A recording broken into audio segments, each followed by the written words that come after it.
Hjalti Bjarnason, tak og græna ræktin.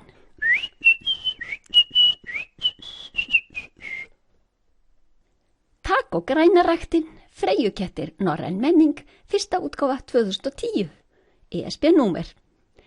Hjalti í stórframkvæmdum við lækinn, 1982. Geimverurnar sem eru með kraftadelluna eru að koma sér upp vaxtarræktaræfingasal. Jack-geimveran verður alltaf að halda sér í þjálfun. Hún þarf stundum að vinna erfiðisvinnu við að tjakka upp bíla og annað sem engin annar ræður við. Það er auðvitað gott og blessað að krakkarnir fari í ræktina að pumpa, enda sumir orðnir íturvaxnir á alla kanta. En takið þykir skrítið að kraftadellu geimstrákarnir nenna ekki að fara fótgangandi heimanað frá sér í ræktina, heldur aka stórum bílum þangað. Tak sér að sumir leggja bílunum uppi á gangstéttum, sumir tróða bílunum þar sem bílastæði eru bönnuð, jafnvel þar sem stendur varúð, þú verður dregin brott. Þeir leggja bílunum sínum svona illa bara til þess að þurfa ekki að ganga nokkra metra frá nægum bílastæðum rétt hjá. Kraftadellu geimstrákarnir lyfta lóðum og pumpa. Þeir keppast að fá sem stærsta vöðvana. Kraftadellu eru líka með kraftæfingaskemmtitæki. Sjá hver getur lamið fastast með stórri sleggju og fá stig fyrir hvert högg. Svo er keppni í að fleygja þungum bolta í mark. Box-geimveran kennir nefaleika. Fyrsta mynd. Þessi æfir nefaleika fyrir framan spegil. Hann þorir ekki í nefaleika við aðra krakka. Önnur mynd. Hann fer í algjöra fílu þegar spegilmyndin kýlir hann. Þetta átti auðvitað ekki að geta gerst. En tak sér að flestir þeirra sem þarna æfa nenna svo ekki að vinna neina erfiðisvinnu. Það er ýmislegt sem þarf að gera á stjörnunni hans Taks. Ekki eru til vélar og vélmenni til að inna alla erfiðisvinnu af hendi. Tak er sjálfur með tjakk sem þarf að knýja með handafli. Þessi tjakkur er að vísu sjálfvirkur, en hann þarf orku og orkan þarf að koma einhver staðar frá. Tak er ekki vissum að geimkrakkarnir skilji það. Það þarf oft mikið rafmagn til að knýja vinnutæki, ef þau eru þá til á annað borð. Ef á að biðja kraftadellu geimstrákana að vinna erfiðisvinnuna, þykjast þeir allt í einu vera of þreyttir, eða bara latir, eða vera búnir að pumpa allt of mikið þann daginn til að fara að vinna erfiðisvinnu. Viðgerðaapinn og gíraffinn sem gera við rafmagnið hátt uppi í staurunum eru duglegri að vinna en unglingageimverurnar. Nú fær Tak snjalla hugmynd. Kraftadellu geimstrákarnir nota mikla líkamsorku sem breytist svo í ónýtanleg afköst. Því þeir eru aðeins að mæla hversu miklu þeir lyfta og mæla hversu stóra vöðva þeir eru með.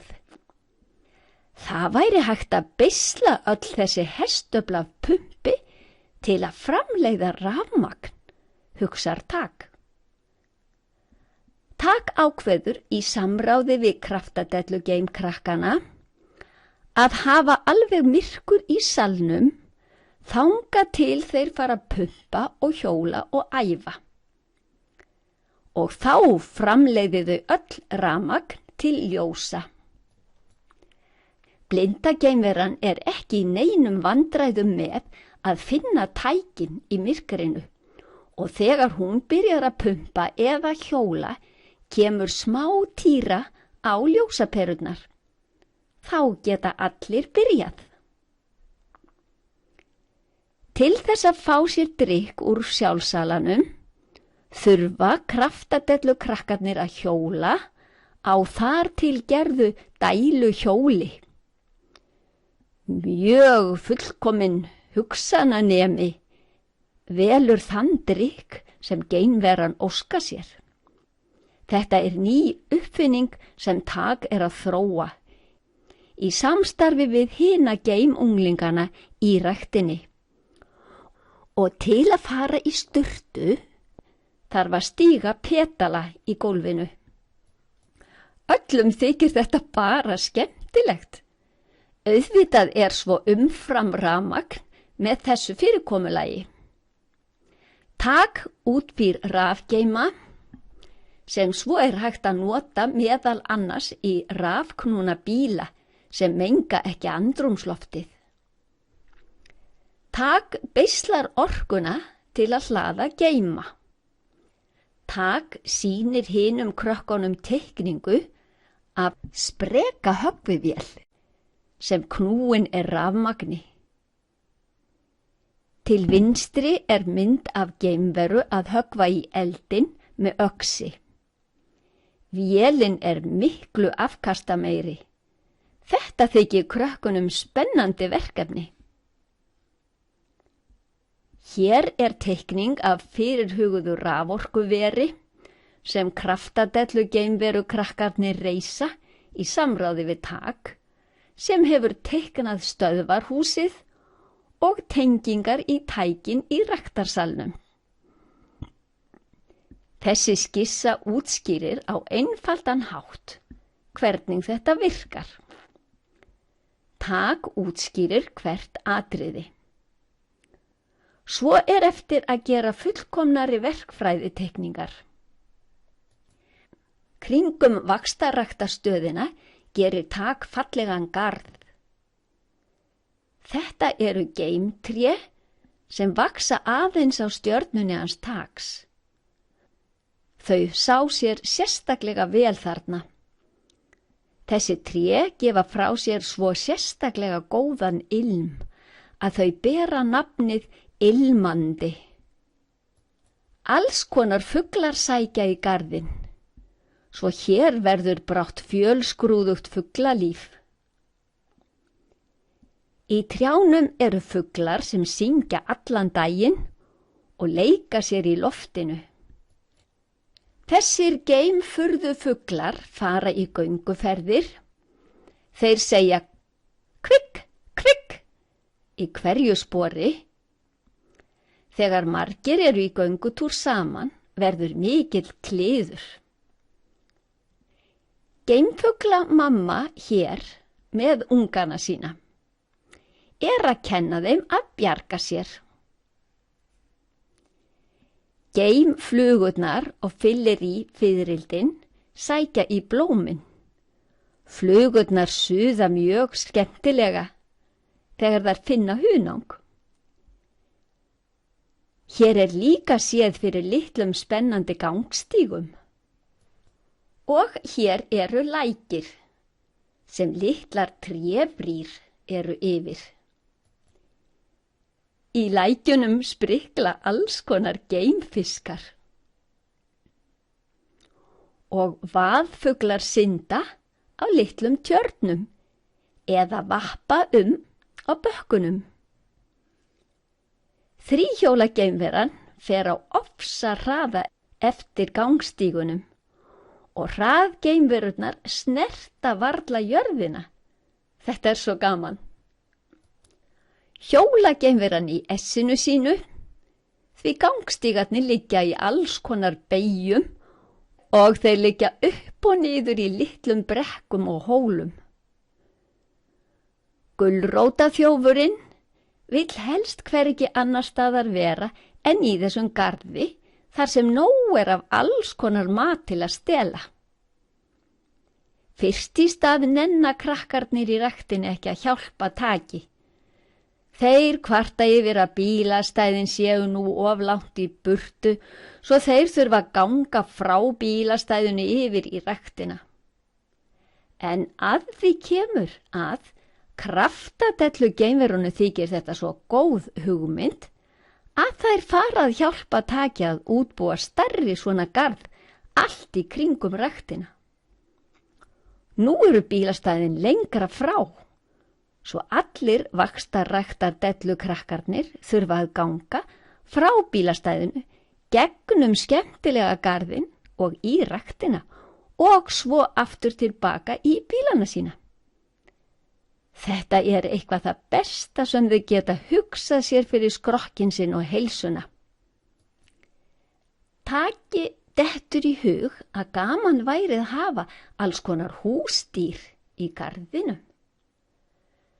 Það er mjög gott að hafa grasbíta til þess að ekki þurfi að slá.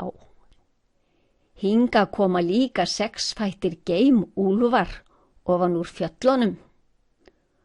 Svo grasbítarnir þurfa ofta að hlaupa hratt til að forða sér undan úlfunum. Geimhlaupadýrin taka oft sprett, stundum bara í gamni sínu. Geimkötturinn er stundum að læðupokast þarna og reyna að veiða fugla og geimhagamís. Mýsnar eru fljótar að fela sig og skríða ofan í holurnar sínar. Þær eru með algjört ofnæmi fyrir köttum. Tak útbýr gosbrunn sem gengur stundum fyrir sólarrafhlöðu en er stundum tengdur við tækin í vaxtarræktinni. Hægt er að sjá á kraftinum á vatninu hvort krakkarnir eru duglegir að pumpa eða ekki. Á nóttinni er hann ekki í gangi, en er glæsilegur þegar vaxtarræktardellu geimverurnar eru að pumpa, eða þegar hann er hinsegin tengdur þegar sólin skín. Margir litli ljóskastarar, alls konar litir, lýsa hann upp á veturna. Rafgeimar, fullhlaðnir, fara á færibandi í geimslu. Þeir sem þurfa á raforku að halda til einhverja framkvæmda geta nú keypt geima.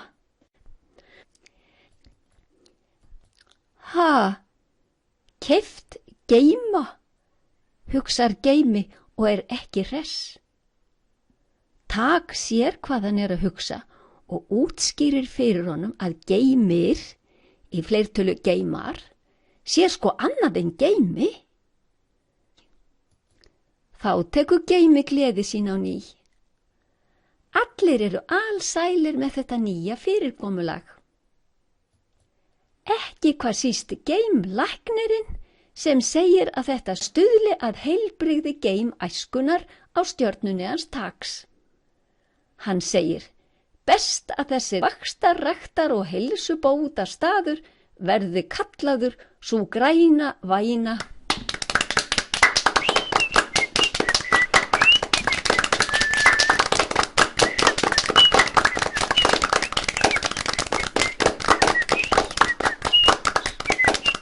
Bækurnar fást á Amazon.